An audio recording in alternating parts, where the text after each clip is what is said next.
What's up, guys? Welcome back to the vlog. I'm currently reporting from Austin, Texas. This is a city I've been to many times by now. And if you don't know by now, it's home of the Lodge Card Club. Highly recommend you check it out if you've never been to it. A bunch of good games, good people, and of course a great stream, which is why I'm in town. We're gonna go over 2 days that I played here at the Lodge. Before I do though, I wanted to quickly go over this announcement. I will be hosting another meetup game online. These are the details. It's gonna be on clubs. I did this recently a few weeks ago and it was pretty fun. I'm gonna stream it on my YouTube channel. So if you guys wanna jump in and play alongside me, it's gonna be a 1-2 game. Real money, it's okay, it's legal in the US, at least on Clubs Poker it is.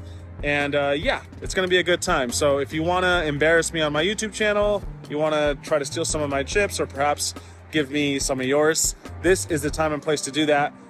But that's enough of that. Let's jump into the Lodge live stream and I'll chat with you guys after.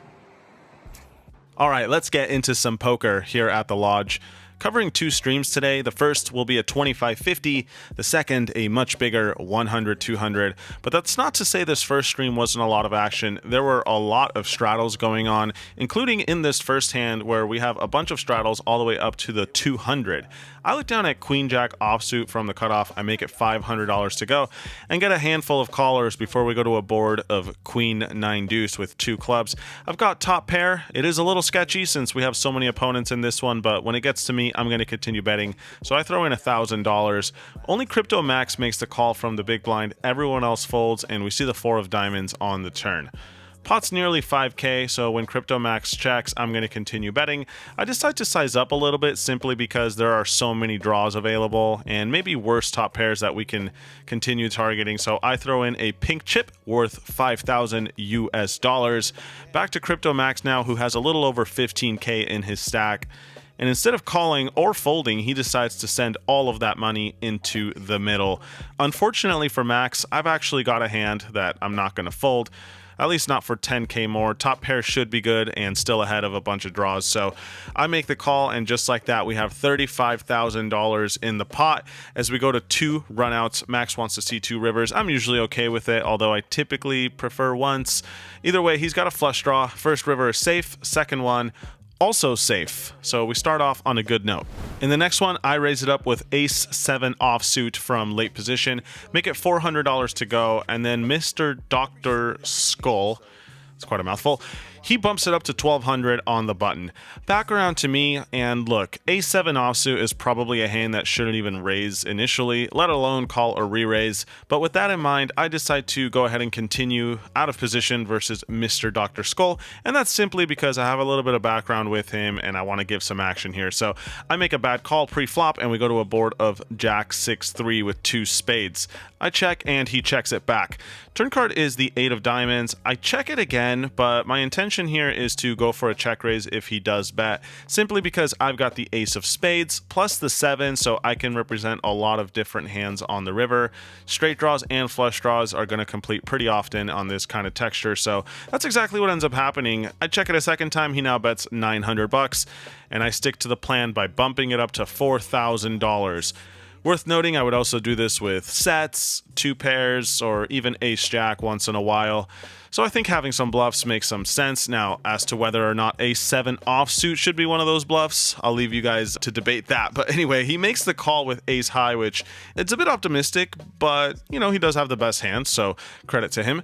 River is perfect. It's the 9 of hearts. I guess the 9 of diamonds or 9 of spades would have been better, but 9 of hearts will do. Again, I could represent straights here that have gotten there. I could have sets, 2 pair, all sorts of stuff going on. And at best, I think he's going to have a single pair type of holding. So with $10,000 in the middle, I go for the overbet. He's got 20,000 remaining and I shove all of that in there. I don't think he's going to be able to call with a single pair. If he was somehow trapping with a better hand, or maybe he got there with a hand like Queen 10 of diamonds, so be it. But more often than not, I suspect this bluff will work, and sure enough, he doesn't waste too much time before letting go of ace king. So we make this one work with ace-7 offsuit. Later on, this hand comes up where there are a bunch of straddles. Starting to lose track here, honestly. Corey Eyring, a fellow vlogger, he bumps it up to $1,200. I defend on his left with Queen Jack offsuit, and then Mr. Dr. Skull comes along as well. So we go 3 ways to a flop of Jack 10-6. Corey checks, and I think having top pair on this kind of board, it's okay to bet it, so that's what I do. 1600 into the middle, no need to get too fancy. Mr. Dr. Skull Batman guy, he calls on my left. Corey is out of there. We go to a turn, which is a nice one, the 6 of spades. Shouldn't really change anything, and top pair is still pretty strong, so I decide to continue betting. $4,000 this time. And now my opponent gives a little bit of thought before jamming all in for 16K. I'm not really sure what to make of this. I feel like if he had a super strong hand, he would probably just continue calling, because why would you want me to fold, right? What if I was bluffing? So I think more likely than not, he's actually bluffing, or maybe just going all in with the pair in hopes that I don't hit my draw or something. I don't know, but what I do know is I have queen jack on a jack high board, and that's usually going to be a good hand. So I decide to make the call, and I'm happy to see that we are in great shape against jack 8 offsuit. Awesome situation now. We have 40,000 and change in the pot, going to 2 river cards, running it twice. The first one, though, is pretty unlucky. It's the jack of hearts. So now we both have jacks full. That's going to be a chop. And then the second river is a king, which also sucks because we no longer beat jack 8. It's another chop. So we got it in pretty good, but end up splitting both of the runouts, and that means that this entire pot is going to get split 50-50, which is an unfortunate situation after getting it in so good, but that's poker sometimes. Next, we see a raise from Corey to $300. I call on the button with queen 9, and Crypto Max defends his straddle, so we go 3 ways to a flop, which is pretty nice. It's queen, queen, jack. We flop trips, which is not often going to be the case after just calling pre-flop, and, you know, it comes a bunch of broadways. Anyway, Crypto Max checks, Corey checks, and I decide to get sneaky here and check it back. Usually, I just bet when I have strong hands, but not every time. So I check back, and we see the 8 of diamonds on the turn. Crypto Max checks again. Corey also checks, and there's no way I'm going to check this through twice on the button. So this time I do throw in some money. $400 gets to Crypto Max, who is out of there. But Corey, instead of calling, decides to check raise now with his pocket aces, which I think could make some sense. Maybe he wants me to have a jack or some sort of draw. But anyway, he check raises to 1600, and look, I have 3 of a kind. I'm not going anywhere just yet. Putting in another raise seems like a slight over-representation of my hand strength, so that just leaves one option. I make the call, and we end up rivering a straight, which is kind of weird, the 10 of spades. So trips no longer important, as now we go from playing the queen to playing the 9 of hearts in my hand. And now Corey bets super tiny, $400. That's less than 10% of the size of the pot. I'm not super sure what to make of this. I don't really understand what he's trying to tell me that he has, but what I do know is I've got a straight, and I'm going to go for some more value. He's got $6,000 left, and you know what? If he has a full house or a bigger straight somehow, so be it. I am all in, and we don't get snap called, which I think was mostly expected, but always feels nice. Now it's just a matter of waiting, seeing if we're going to get paid off or not. And Corey seems to be in a miserable spot now with his 2 black aces, but after some time I think he just doesn't want to get bluffed and decides to make the call. That is bad news for him, but good for us as we end up winning this all-in pot on the river. Nice flop to get lucky versus pocket aces, and of course a good run out to end up with a straight. This pot is going our way.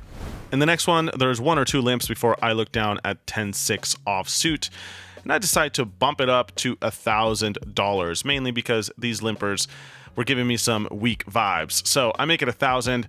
Obviously this is terrible, by the way. 10-6 offsuit. Do not do this unless you have a pretty good reason, like having fun on a live stream when you travel to Texas halfway across the country. Pretty much just don't do this.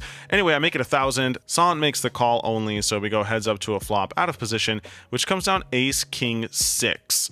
So we flop bottom pair, probably can bet or check. Both options seem fine. I decide to check it, and then Son checks it back. Turn card is nice. It's the 10 of diamonds, giving me 2 pair in a rather undeserving way.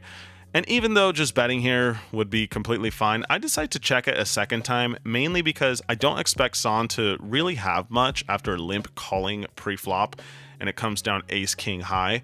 So I think there's actually more value in letting him bluff potentially. than, just betting myself and letting him fold. And it seems to work because he now puts in $2,200 with Queen 7 of spades, just a straight draw. Of course, I make the call. Don't really think raising makes much sense after everything I just described. And we see the 8 of clubs on the river, which should change hardly anything. I check it again. Maybe Son has an ace that he wants to value bet. Maybe he wants to try bluffing again. Whatever it is, he does make a bet of $6,300. Pretty big bet, around the size of the pot. And even though 2-pair is a super strong hand, especially after how I've played it, I don't think a raise here is really going to get called by anything weaker. So I think about it for a bit and eventually just make the call. He says good call, and I just turn my cards over. As per usual, I have no interest in trying to make my opponents show their bluffs or whatever it may be. But I do have an interest in scooping this pot. 19,200 headed our way. So far, things are going pretty well. Next, this hand develops where Justin makes it $500. New player to the game. There's 2 or 3 callers, and I defend the big blind with 9-8 offsuit. 5 ways to a flop, which is interesting. It's King 7-6 rainbow. That means we have an open-ender to the nuts, and there's no flush draws out there, so pretty good board for 9-8. I check it, and now Justin continues for $1,000. Keep in mind, he was the pre-flop raiser. Mr. Dr. Skull makes the call on his left. Everyone else folds, and when it gets back around to me, we have 2 options here. We can just call and see if we improve, or we can turn our hand into a bluff through a check raise. Both options have merit. I think calling is probably a little more standard on this king high flop, but we also have to have hands to balance out all the good things like pocket 7s, pocket 6s, 7-6 suited, king 7. Y'all get the idea. So I decide to use 9-8 as one of those bluff balance candidates. I bump it up to $4,000. The thing I don't like about this is Justin doesn't strike me as the type to raise pre-flop and then bluff into 4 opponents on the flop. So most likely he's got something, and usually when that's the case, bluffing becomes a little less attractive. But anyway, I do make it 4,000. As I had a feeling he might, Justin just rips it in there. 12,000 all in, no more playing games.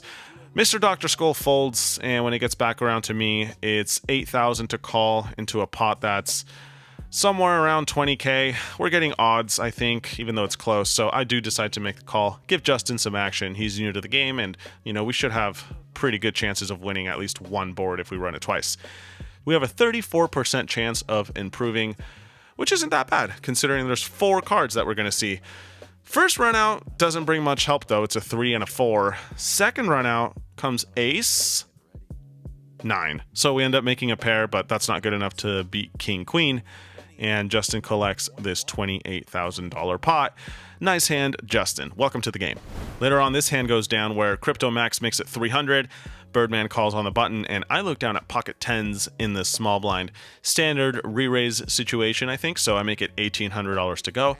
Back around to Crypto Max, and it seems that's not expensive enough for him. He bumps it up again. $5,500 to go. Birdman folds on the button, and now it's back to me. A little uncomfortable being out of position with pocket 10s, but I think folding is a bit too weak, so I like mostly calling, and maybe we can get fancy with another raise from time to time, but call seems the most normal, so that's what I do. Heads up to a flop now, which comes king 5 deuce.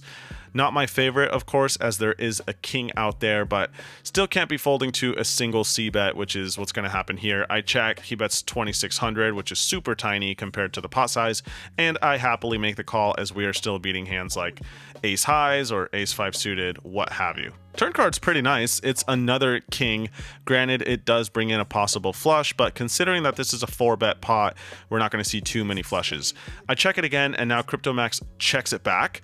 And we go to a river, which is another king. So very unlikely that Crypto Max has a king at this point. We're really just losing to hands like jacks, queens, and pocket aces, all of which I think Crypto Max might sometimes play this way with a flop bet and then checking back the turn. But I also think sometimes he might continue betting the turn for value. So I don't think we're going to be up against a better full house super often. Then again, my confidence gets a little squandered when I check for a third time and Crypto Max shoves all in for 17K, which is pretty much a pot-sized all-in. Not a super fun spot now for pocket 10s, but I think given how much I've under-repped my hand by checking the river and also not re-raising pre-flop, we kind of have to call here. It's one of the best hands I would ever have, so not necessarily in love with the situation, but I do make the call. And we win. CryptoMax has ace-5 suited, which is a smaller full house, and that means we collect this $50,000 pot. Now for this next hand, I just want to explain, the bounty game was on, which means if you win 3 in a row, you collect $1,000 from each player. And yours truly has 2 of those bounty, well, we're playing with fire trucks here. So I have 2 fire trucks in front of me, meaning if I can win a 3rd hand in a row, I'll get a 3rd fire truck and 1K from each player. I look down at 5-3 offsuit, and even though this hand sucks, I'm going to try to go for that bounty. So I raise it to $600 in late position. Gets to Mr. Dr. Skull in the small blind, who bumps it up to 2,000. And look, for whatever reason, I was catching vibes that he doesn't have that great of a hand. I don't necessarily think he's like trying to bluff me or he's super out of line, but I also don't think he has the type of hand that he wants to go all in with. So when it gets back around to me, I decide to rip it all in there for 20K. 5-3 offsuit, don't try this at home, but this is just the read I was getting in the situation. And of course, there's the extra incentive of collecting like $6,000 from everyone if he's able to fold. But he does not fold. He makes the call, which is unfortunate. He does have one of those hands that I kind of expected, ace-10 offsuit, and that means that we are actually in not terrible shape with 5-3 off. We have 2 low, somewhat connected cards. They're both live, meaning a pair should be good enough to win. 36% chance, not too shabby. 44K in the middle. I am the only one who can win the 1K bounty. Mr. Dr. Skull cannot, so yeah, I really don't hate this play that much, even though it looks somewhat ridiculous. We decide to run it twice. First board does not bring any help. It's 9 high on the flop, turns a 7, river is a deuce. So absolutely no connection for this 5-3 offsuit. Second board, however, brings a 3. Come on, let's hold just one. Oh, just kidding. Turn is the 10 of diamonds, and that pretty much means we're drawing dead. And sure enough, the river is the ace of clubs. No justice. You know, you try to give some very loose action. You try to go after the bounty and can't get it done. Even though I tried my hardest, this pot ends up not going as planned and we lose a decent chunk here. In the next hand, I look down at 5 deuce of hearts and decide to make it $500. Clearly, most of my pre-flop discipline did not show up to work today. I make it 500 to go, get 1 or 2 callers before CryptoMax makes it 4,000. Back around to me, and this is the point in the hand where 5 deuce should just be a fold. But I do have position, and I feel like maybe if we bink some sort of disguised strong hand, we can get the max against CryptoMax. No pun intended. Sorry about that. Anyway, I make the call and everyone else is out of there. So we go heads up to a flop of king, jack, deuce with 1 heart out there. So we flop bottom pair, backdoor flush draw. Not great, but not terrible. CryptoMax continues with a tiny bet of 3,000. And look, CryptoMax has had a really rough day. I think he stuck a ton of money. So I think continuing here is completely fine. Improvement would be great on the turn or river, and we might even have the best hand if he's getting a little out of line with, you know, ace high, hands like ace queen. He might have queen 10 suited, who knows. So I make the call and we see a turn, which is the 7 of spades, an absolute blank. Sometimes I guess I could have pocket 7s, but aside from that, this is not going to affect either player. CryptoMax has 20K in his stack. There's 15K left in the pot. And I immediately think to myself, if he shoves all in, I'm probably going to call.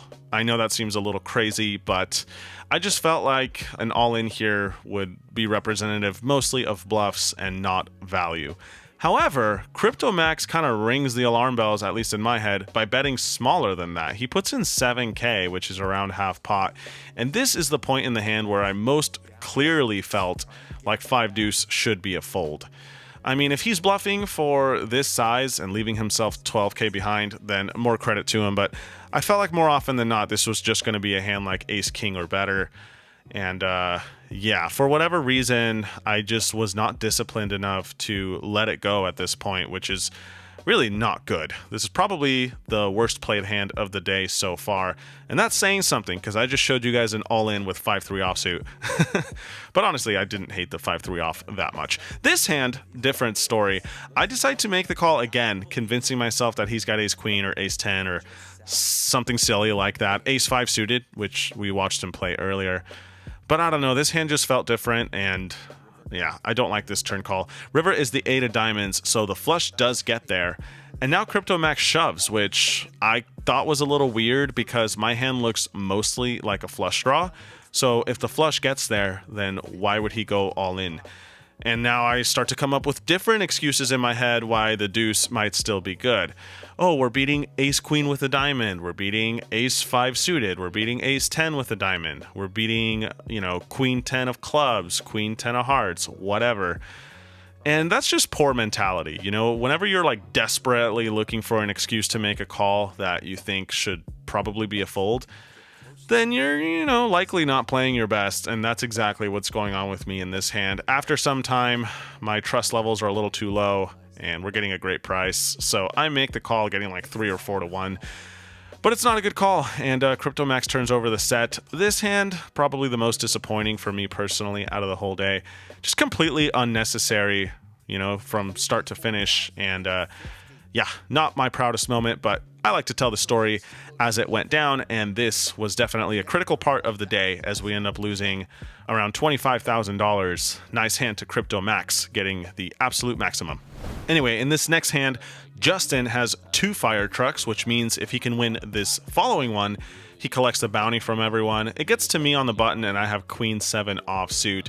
I decide to raise it up to $500, mainly just trying to put Justin in a tough spot and defend from having to pay the bounty.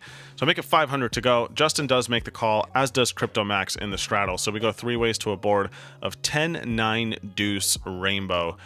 Obviously, I don't connect, but I don't think either of these guys are going to connect super strongly too often either. So when they check to me, I decide to continue betting. Plenty of good turn cards to bluff as well if we do get called. So I toss in $1,000.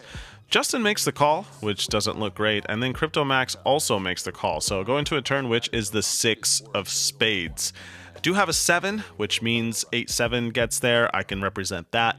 I could also represent hands like 2 pair or better, because I feel like if they had that, they would have check raised on the flop. So when Justin checks and Crypto Max checks again, this might seem like a slightly unorthodox bluff, but I think I like it actually. So I throw in another bet, this time $5,000, essentially just telling the story that I've got a hand like 2 pair or better. Justin makes the call pretty much right away, which I certainly don't love. Crypto Max is out of there, and look, at this point in the hand, I feel like Justin is just hanging on for dear life with a hand like King 10 or Ace 10, for example. Single pair type of hands that don't really want to raise because they're slightly afraid, but also don't want to fold. Got to keep in mind, he's also on the 2 fire truck thing, so, folding would relinquish all his possibilities of getting that bounty. So anyway, he makes the call, Max is out of there, there's $15,000 in the middle, and we go to a river, which doesn't improve my hand, but I think it's another great one to bluff. It's the Jack of diamonds. So now if he does have a 10, it's no longer top pair, plus he still loses to all sorts of other hands. So when Justin checks, I think we have a very easy bluff on our hands, and I think it's one that's going to work almost always. Obviously, you guys can see that I'm wrong because he actually called the turn with just the gut shot, right? The king queen on 10-9. He was just looking for the jack, and he gets the dream card. It's also one that I'm going to bet very often. So great situation for Justin, and even better as I assemble a bet of $18,000, expecting to get the job done more often than not, but we get snap called. That's not good news, and he flips over the nuts. Kind of weird because he just called. He didn't go for the raise, which maybe looking back, he'll wonder why he didn't. But I think in the moment, he just wanted to get the hand over with and collect the bounties. So nice hand to Justin. This bluff does not work out. And unfortunately, for the remaining hour or two that we played, I didn't really get any playable cards and was tired of shooting myself in the foot. So pretty much folded for the remainder of the stream, and that's how this night went. Not the best stream ever, but there was a second stream left to be had, so let's just jump into this one. The game tonight is 100-200 with plenty of straddles as well, so a lot more money on the line. Let's see what happens. First interesting hand, I look down at Ace King offsuit. I make it $500 to go. Doc Hollywood on my left bumps it up to $1,800. 3-coin cold calls the 1800 on the button, and then Doug Polk, that's right, the Lodge Supreme Leader is in this game. He comes in for a raise of his own from the straddle, making it $5,000 to go. back to me now, and it's always a little weird when you have ace king facing a raise and then another raise, because it's like, yeah, it's a super strong hand, but do you really want to put in a 5 bet when you're sitting pretty deep? Ace king offsuit is not my favorite hand to go insane with when I'm deep stacked, and Doug and I both have around $100,000. Plus, I also want to see what Doc Hollywood does behind me, who started the hand with 20k. So I decide to just flat call here and see what happens. Doc Hollywood lets me know right away what's going to happen as he shoves all in for 20k. Back around to 3 coin, who lets it go. Doug Polk is also out of there. Would have been interesting to see what I would have done if he called or raised. But anyway, he folds, and of course I make the call after essentially trapping pre-flop. So we have an all-in pre with ace-king from both players. We run it just once. It does come with 2 spades, so we're free-rolling, but the turn seals the deal, deuce of hearts, and yeah, we end up essentially just splitting Doug Polk and 3 coins money from them folding pre-flop. So yeah, there's that. Moving on, here we have a raise from Doug to 500. I decide to make it 2k in late position with queen 10 of diamonds and just try to get heads up versus him. But instead, 3 coin calls out of the big blind, and then Corey comes in for the squeeze from the straddle. He makes it $8,500 to go.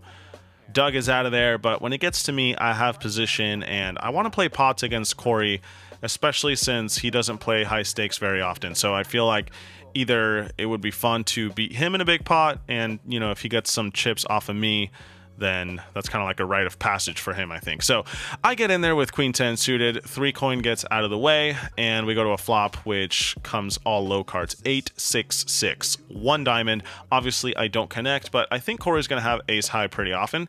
So when he bets small, I decide to continue with the old float. For 5k, he bets pretty small as well, so I make the call, and we see what develops on the turn, which is a decent card. It's the 9 of spades. Now we have a double gutter, right? A 7 would give me a straight, as would a jack. Plus, a queen or a 10 might give me the best hand as well if he does, in fact, have ace high. However, Corey does not slow down. He puts in another bet, this time $12,000. And look, I could just call here and see what happens on the river, but I have a strong suspicion that Corey is actually bluffing. And I can't really call down with queen high against a bluff, so I decide to make a somewhat unorthodox raise here. And considering he's only got 30k behind, I think all in is the only size, so that's what I do. And we don't get snap called, so I definitely feel like he has ace high at this point, but he also doesn't snap fold. Perhaps he's thinking that he's getting a good price to call. You know, he beats hands like ace 7 suited, or, you know, jack 10, who knows, queen 10 of diamonds, for example. So he doesn't let it go right away. Unbeknownst to me, he actually turns the nut flush draw with ace jack of spades. I think with a hand like that, you probably do have to call, which is annoying, but you know, after you bet the turn, you kind of seal your fate. But instead, Corey thinks about it for quite some time and prefers not to put in $30,000 with just a flush draw. And I can't really blame him. You know, if I actually did have a hand myself, he's probably not too excited about putting in a bunch of money in hopes of trying to hit something. So he does let it go eventually, and we get this one through with queen high. Very nice. And the next one, I make it $500 to go with 5 deuce off for pretty much no good reason. It gets to 3 coin, who bumps it up. He makes it $1,200 to go. Back around to me, and of course with 5 deuce against 3 coin, we got to just start building the pot right away. So I decide to make it $3,000 to go. Jokes aside, I do have a fire truck in place, and I had a feeling that 3 coins small re-raise out of the small blind was not a very good hand. So I decide to pounce on this and try to get a fold pre. We get the second fire truck, and, you know, we're in line to win the bounty game. But I get the bad news as 3 coin puts in the old min raise. That's right, the minimum raise up to $6,200. And just like that, we suddenly have to call 6k with 5 deuce offsuit pre-flop. I guess have to is a bit of a stretch. You can certainly fold here, but it's 3 coin. I'm not going anywhere for a min raise, especially in position. Let's play some post flop and take this 5 deuce to the streets. Board comes down with a deuce. It's 9-6 deuce rainbow. That means we should have jumped into the lead if he does have a hand exactly like this one, ace king and such. So I'm feeling okay about it, and especially so when 3-coin checks this flop. My pair is rather vulnerable here, so I decide to bet 5k. No need to go too big, but I don't want to allow free turns and rivers, so I throw in 5k. And now 3-coin continues to surprise as he puts in the min check raise up to 10k. I have no clue what to make of this, but look, the pot is 28,000 and I have a pair. I'm not going to fold for 5k. So I toss in the money. We go to a turn card, which, you know, like any other card, it's not going to be the best. It's the 10 of hearts. I guess that is better than an ace or a king, though. A queen also would not be my favorite. 3-coin checks now after check raising the flop, and I don't know, I could bet again for a little bit of protection / value, but given how this one's played out, I don't even know if I have the winner anymore, so I decide to just check it back, and we see the jack of diamonds on the river. 3-coin checks again, and look, I'm happy to just get to showdown here. I check it back. The pot's 33,000 and I have 5 deuce off, okay? So I check, and yeah, 5 deuce is good. We're up against ace king. We win the second fire truck, and now we are in line to just win one more hand, collect that bounty. Plus, today we're playing 4 in a row, which means if I can win the next 2, the 4th hand will be worth 5k per player. That's right, $5,000 from each player if I can win 2 more hands in a row. And it's a good start because I've got ace jack here. I raise it up to $600. Doc Hollywood makes the call. Z-Fish makes the call. Now 3-coin puts in the old min raise up to $1,500. Back around to me, and look, this is a pretty easy re-raise spot. In theory, I suppose, but I want to keep some other players in the hand here and see what develops. I don't really like this looking back. I think putting in another raise is the way to go with a hand like ace-jack offsuit. It's not the best hand to go multi-way with, but I decide to just call. Doc Hollywood calls, Z-Fish calls. Another thing that was going through my mind is 3-coin really likes re-raising, so what I didn't want is to put in a 4-bet and then have him, you know, 5-bet all in or something where I don't know what to do with ace jack. So I make the call, as do the other 2 players in this hand. So we go 4 ways to a flop of queen jack 7. I check, Doc Hollywood checks, Z-Fish checks, and 3-coin now bets out $5,000. Now look, he might have me beat, but after playing with 3-coin a handful of times and just kind of catching vibes, I had the feeling that he was not super thrilled about this spot, despite throwing in $5,000. So I go for a tiny check raise here up to $11,000. My hope here is to fold out the other 2 players and just get all in, or at least heads up versus 3-coin. In practice, this is probably terrible, but it's a very circumstance-dependent decision on my behalf. So I make it 11,000 to go. Doc Hollywood and Z-Fish do get out of the way, but now 3-coin does not. Instead, he jams it all in there for 40k. And look, if he's got me beat, even though I just have second pair, so be it. I make the call, and I'm happy to see that we are just up against an open ender. So we do technically have the best hand, but we're going to run it twice, and it's not going to be very easy to hold on 2 boards. It's a 60-40 in our favor. Let's see what happens. First turn card is a jack, which is obviously amazing. And then we see an 8 on the river. So no improvement for 3-coin. That one's going to go to us. And that means that I win 1k from each player, because when you run it twice, the first board is the one that counts for the game. So that's a lock. And now we just have to try winning the second one to win the whole pot. Obviously, that would be awesome. Second turn card is the 8 of clubs. That looks pretty safe. And then it's the deuce of diamonds. So pretty fortunate here to hold on both runouts, and just like that, we collect one of the biggest pots of the weekend so far. 84,000 getting pushed our direction, plus a yellow chip from every player. And not just that, guys, but if we can win the very next shuffle, I'm going to get $5,000 from each player. So let's see what develops. Because I'm on my 4th in a row, I decide to straddle for $1,000. If we can get pre-flop folds, that would just be great. And I think this 1K straddle is a good way to do it. So I straddle for 1K. Action gets all the way to Corey, who makes it 3,000 on the button. And then Crypto Max shoves all in for 18k. I'm next to act, and I look down at 5-4 of hearts.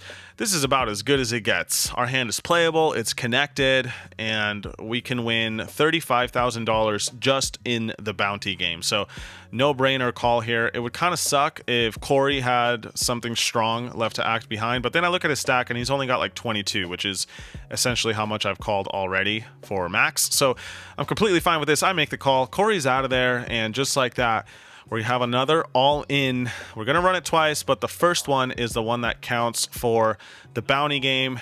Fingers crossed that we can win just the top run out. I'm totally fine just chopping this one and losing the second one. And we're off to a great start as it comes 9-8-5 with one heart. Bottom pair, all we need to do now is dodge a 10 or an ace. But disaster strikes on the turn card, which is the 10 of diamonds, giving max top pair. And sadly, we cannot improve on the river, so that absolutely sucks. Second board doesn't look any better either. It comes down 9-7-7. Turn card is a queen, so it looks like we're actually going to lose this pot. And then the river's the 4 of diamonds. Not too shabby, as we were one card away from losing a $40,000 pot to suddenly chopping. And now we both collect 1,600, which is, you know, all the dead money divided by 2. Not bad, although obviously it would have been pretty sweet to win the top board and the 5K from each player. In the next one, Doug opens it up to $500. I look down at 6-5 of spades and decide to make the call, as does Corey in the big blind and Terrace in the straddle. So 4 of us going to a board of 10-8-6 with 1 spade. Bottom pair for me, but we do have a backdoor flush draw and somewhat of a backdoor straight draw. Not just that, but I think this is a board that's generally going to favor the callers more than the preflop raiser. So I'm a bit surprised to see Doug continue betting when it gets to him. He's the preflop raiser, but he continues for 700. I decide to spring into action here, bumping it up to 4K, thinking to myself, if Doug has an over pair or even top pair, this is not going to be very fun for him. So make it 4K. Corey's out of there, Terrace is out of there, but Doug is going nowhere just yet. We go to a turn card, which is the Queen of Diamonds. Doug checks again, and I'm still thinking that he's just not going to love this spot with a single pair. So when he checks, I decide to continue betting, this time $9,000 around a pot-sized bet. But when Doug makes the call again, I start to think to myself that he's got something better than one pair. Either a flush, maybe 2 pair, maybe a set, something to that effect. I'm probably going to just shut down on the river. But it comes to 6 of hearts, suddenly giving me a rather strong hand. Trips on this kind of board is almost always going to be great, but when he checks, I go back to my thought process on the turn, which was that he's got something good, like a set, a flush, maybe a straight. And 3 6s, even though it's a good hand, are not beating any of those. So even though I kind of want to go for some value here, I think it over for a bit and decide to just check back the trips. And luckily, that saves us some money this time, as Doug flopped the nuts with 9-7 of clubs. He collects this pot. Nice hand to him. In the next one, there's yet again a bunch of straddles on. I open up the action to $2,000 with pocket jacks. Doc Hollywood calls on my left. Everyone else is out of there. So we go heads up to a flop of ace, 5-3 rainbow. Never fun when you have a strong pocket pair and the ace comes out, but I still think it's okay to bet here with all my hands for a small size. So I continue for 1,500, and now Doc Hollywood puts in the raise to 6K.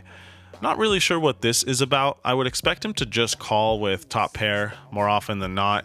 So I guess he's telling the story that he's got 2 pair or some sort of flopped set. Both of those are tough to sell, so I'm not going anywhere just yet. I make the call and we go to a turn card, which is the 9 of hearts. I check it this time since we got raised on the flop, but Doc Hollywood checks it back. I feel like maybe he does have an ace, let's say a hand like ace 10, that plays this way, raises the flop and checks back the turn in hopes of getting a cheaper river. But anyway, the river comes to 6 of hearts, backdoor hearts come in, not really too relevant, I think. And what do we want to do now with pocket jacks? I think checking is pretty standard, but instead I decide to go for a small bet and kind of freeze the action a little bit. Maybe we target hands like 5-4 suited. Maybe he's got a 9 that was bluffing on the flop and then checks back the turn after making a pair. So I put in a quarter pot size bet, $4,000. And now Doc Hollywood, after a bit of thought, jams. I have no idea what this hand is about. If he had a super strong hand, which is the story he's telling now, why would he not continue betting the turn? I just don't get it. If he had an ace, would he really shove all in for value on this river? Probably not, unless it was a hand like ace 6, which is not very likely, especially since there are only 2 possibilities of ace 6 suited remaining. Yeah, I think it over for a bit, and even though I'm not loving pocket jacks on this kind of board facing this much action, I just can't figure out what strong hand would play this way. And usually when that's the case, I just make the call. This time is no different. I eventually, after a couple of minutes, make the call, and Doc Hollywood says, "You got it." So that's good news. We're able to hold on and collect this $61,000 pot. Now for this next hand, we're gonna fast forward about 2 hours. That's right, I got nothing playable for about 2 hours. Kind of card dead, but eventually we reach this hand where I've got ace queen. And let me tell you guys, at this point, the game was completely off the rails. Everyone was playing everything. There were all-ins every couple of hands, and this is exactly the kind of game that I like to play.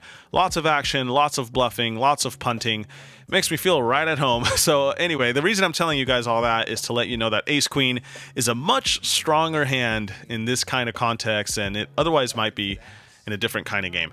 I make it 500 to go. Doc Hollywood raises on my left to 3,000. 3-coin calls the 3,000 from the small blind back around to me, and of course I am going to just try to get some value here with a hand as strong as ace queen, for all the aforementioned reasons. So I bump it up to $4,000, and now Doc Hollywood says, the hell with it, I am all in for 50K. 3-coin is also all in for his remaining 15 after a little bit of deliberation. Can't let go of the 4-deuce suited. And of course, I make the call, still thinking to myself, yeah, we might be in trouble sometimes, but probably not. And sure enough, ace queen is the best hand here. We're up against king 10 off and 4-deuce suited. Granted, we're not in amazing shape, as you guys can see, only 41% favorite against these 2 other hands, but when you're 3 ways all in, 41% is pretty damn sweet. We go to run it twice, and the first board does not look too good as it comes with a 4. That means 3-coin jumps into the lead. But the turn is beautiful, the ace of hearts. We're now well ahead of both players, and the river does not change that. It's the 5 of clubs, so we secure at least half of this pot. Now, if we could win this second board, that would be pretty damn sweet because, as you can see, there are $116,000 up for grabs. However, the second board doesn't come out too great. It's king high, so now only an ace can save us, and 2 of those are already accounted for. Turn card's an 8, river is a 9, and we end up chopping. Could have been worse, definitely. Also could have been better, but I'm not complaining. We end up winning 3 coins stack, or rather half of his stack, plus whatever dead money was in there, so not too bad. In the next one, there are a bunch of limpers for $200 before Crypto Max makes it $1,500 from the big blind. I look down at king 3 of spades on his left. I am in the final straddle, and I think a suited king like this is nice to 3-bet once in a while, blind versus blind. Granted, Cryptomax should be tighter than normal because there are a few limpers in this hand, but I still think it's okay to do it from time to time. So I spring into action with a raise to 4,500. Gotta be careful with hands like these, you can definitely overdo it, but here we go, I make it 45. Back around to Cryptomax now, and he elects to raise. $11,000 to go now is a very small size. I've already put in 4,500. As you guys can see, it's only 6,500 for me to continue into a pot that's 16K. So getting pretty good odds. Obviously, I know at this point that I likely have the worst hand, but of course that can change, and we do have position. So I make the call here, and we go to a flop of ace, 4, deuce with 1 spade. Not too bad. We got backdoor spades plus the straight draw. Cryptomax bets small, which of course I expect him to do with pretty much all his hands.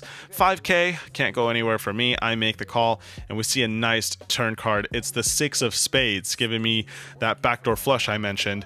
Cryptomax now checks, and I think very often we're going to be up against pocket pairs like 10s through kings.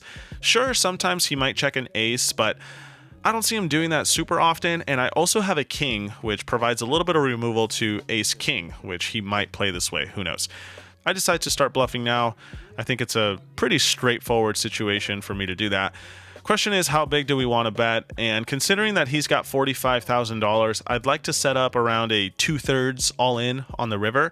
So after some quick accounting, I bet 9K, which is around a third pot.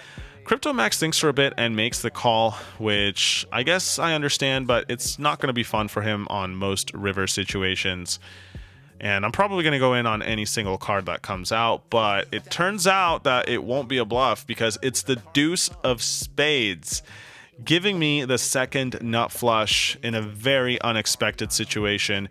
And now suddenly I go from obviously, not thinking that CryptoMax has an ace to crossing my fingers and praying that he somehow does.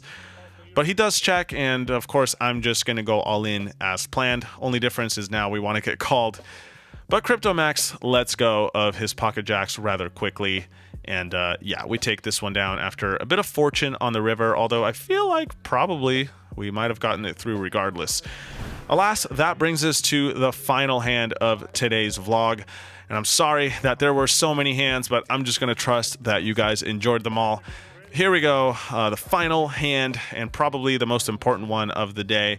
A little bit of backstory here. Terrace is on his third button, which means if he's able to win this next hand, he collects $5,000 from each player. For that reason, I decide to put in a straddle of $400 as Terrace is in the big blind, and I'd like to have position against him pre-flop. And here's how it goes. Z-Fish limps in on the button, Corey limps in the small blind, and now Terrace makes it $11,000. That's right, just your old $11,000 open in a 5,100 game. It gets to me and I have Queen Jack offsuit, and this is a really weird situation because calling 11K with Queen Jack off doesn't sound very good, but at the same time, if I fold, and I think the players behind me are going to fold too, then I'm going to owe 5K. So I'm on the hook for 5K as it is. What's another 6 to actually play my hand and see a flop in position? So I make the call, $11,000 in there. The other two players do fold, and just like that, we have a huge pot before we've even seen 3 cards. Anyway, heads up to a board of Queen 8-8, which looks pretty good to me because top pair is not very easy to make. Now, as y'all can see, this is an absolute disaster as we're up against Ace Queen. And of course, I'm going to give Terrace very little credit here because, he's on his third button, he raises a lot of hands, and I've got a queen myself. So it's going to be very, very tough to convince me that he's got me beat. For that reason, when he bets $15,000, I happily make the call. And we go to a turn card, which is absolute chef's kiss, the Jack of Diamonds, giving me top 2 in a pot that already has $53,000 in it. This is the stuff dreams are made of. Terrace now slows down and checks, and of course I will be doing no such thing. Look, sometimes we are going to be up against aces or kings or even a full house once in a blue moon, but that is no reason not to try getting some value. If it's time to die, so be it. I put in a bet of $30,000. I don't want to go too big here, mainly because I don't think that makes too much sense, since I wouldn't be bluffing super often, and also because I want him to call with ace highs and stuff like that. So I put in 30K, and after a bit of deliberation, Terrace makes the call. So we have a big pot brewing now, over 6 figures as we go to a river, which is the 6 of hearts, should change absolutely nothing. Terrace checks, and now it's on me. Look, the pot is pretty big, I'm not gonna lie. A small part of me was like, maybe I should just check back in case he's trapping me with an 8 or aces or kings that are pot controlling and I end up value owning myself, right? But I quickly dismissed that idea because this is just way too strong of a hand to check back. We have to try winning some chips. He could have ace high that doesn't want to fold, in case he's getting bluffed. He could just have a queen, which we should be beating now, even ace queen, king queen, all stuff like that we're ahead of. So after some thought, I do decide to put in a value bet. In terms of sizing, I think around 2/3 is what makes the most sense. Not sure if that's 100% correct, but then again, when there are 3 bounties in play and the pot has gotten so ridiculous pre-flop, I don't know if there even is a correct play in theory. So I settle on 2/3, which is $75,000 according to my math. And we don't get snap called, which looks like good news, but he also doesn't snap fold. And this is exactly what you want when you're betting for value for 75 large. And what you want even more is your opponent to show you that you've got the winning hand, which is what happens here. Terrace flips over ace queen, And I gotta admit, I did not expect him to have flopped such a strong hand. And of course now a wave of relief rushes over me as we're just waiting to see whether we win the pot or we win the pot plus the additional 75K. And guys, it's gonna be the latter. He tosses in the money and Queen Jack collects this $263,000 pot. One of the biggest pots that I've played this year and probably in my whole life. And I'm happy to report that it does go our way. Suddenly we are up a bunch of money and we receive accolades from the rest of the table as they appreciate the defense. This Queen Jack prevents everyone else from paying the 5K. So yeah, pretty sweet result. And this was the last major hand of the stream. So as always, I hope you all enjoyed and stay tuned for some final thoughts.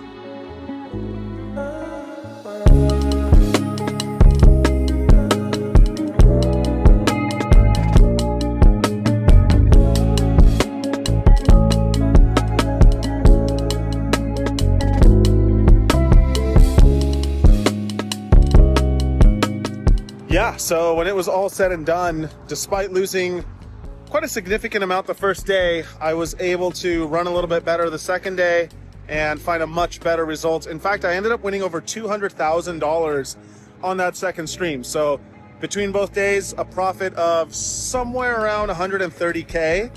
More than welcome right now, especially after having the second biggest loss of my life just a couple of weeks ago. If you haven't by now, subscribe and stay tuned for the remainder of 2025. It's been a hell of a ride. Don't forget about that meetup game I'm hosting soon on Clubs. I hope to encounter at least a few of you guys there. And that's everything for today. So thank you for watching. If you gave this video a comment or a thumbs up, much appreciated. And I will see you all very soon. Peace.